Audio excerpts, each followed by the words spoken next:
Good, Cody. Good, Cody. Okay, that's fine.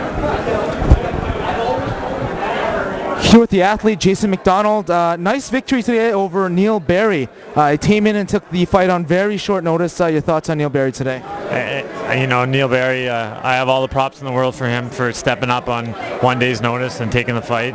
It takes a special person to get in there and fight in the first place, and to get in there and take a fight against me on 2 days' notice. I think it's pretty admirable of him. You were going to fight the native warrior, Tyrone Roberts. You were going to fight Edwin Aguilar.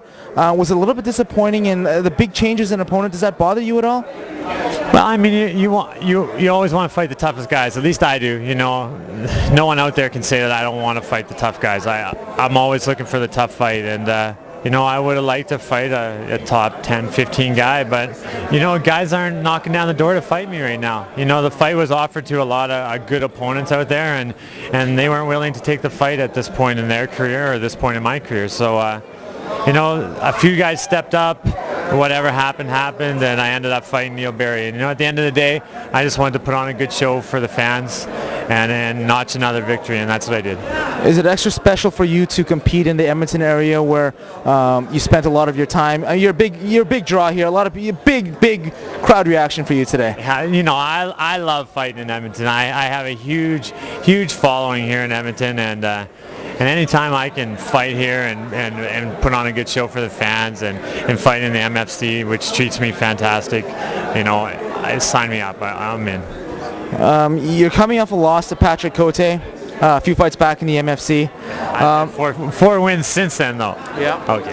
And it seems like in some ways, you're the stepping stone for some of those guys to make it into the Ultimate Fighter TV shows, the UFC. We saw that with maybe Shoney Carter's on top 4. We got Patrick Cote, he's on top 4. Caleb Starnes, he was on top 3. The list that it adds up. Does that bother you at all? Well, it's frustrating, of course. If you look at my resume of fighting, I've fought a lot of top-level guys, as kind of the who's who of fighting, and it's a little disappointing, and I have wins over some of those, some of those opponents. Yeah, Joe Dirksen and Gideon Ray. It's a bit disappointing, but when I get to the UFC, I'll feel good about being there because I'll have earned my way in there. I'll have fought my way, and I've taken the long road, and I'll appreciate it that much more. Great victory for you today. Any closing words for the Jason MacDonald fans out there? Hey, just thanks for all the support. Everyone that loves to come watch me fight. I'm an exciting fighter. Anyone that's watched me fight can contest to that. So just keep up the positive feedback and the support for Jason MacDonald, and you guys will be able to watch me sometime soon in the UFC, hopefully. Thank you so much for your time today. We really appreciate that. Thanks, Arnold. Anytime.